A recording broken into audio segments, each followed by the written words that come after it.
Hi, I'm Father Michael Rossman, and I'm in Panama at MAGIS, a Jesuit-sponsored program before World Youth Day.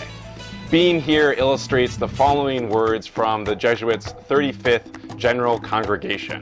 We Jesuits are frequently surprised that despite our differences in culture and context, we find ourselves remarkably united.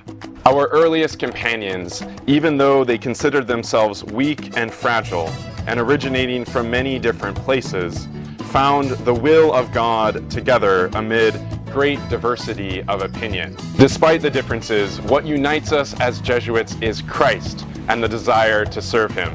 He is the unique image of the unseen God, capable of revealing Himself everywhere, and in a tantalizing culture of images, He is the single image that unites us. Jesuits know who they are by looking at Him.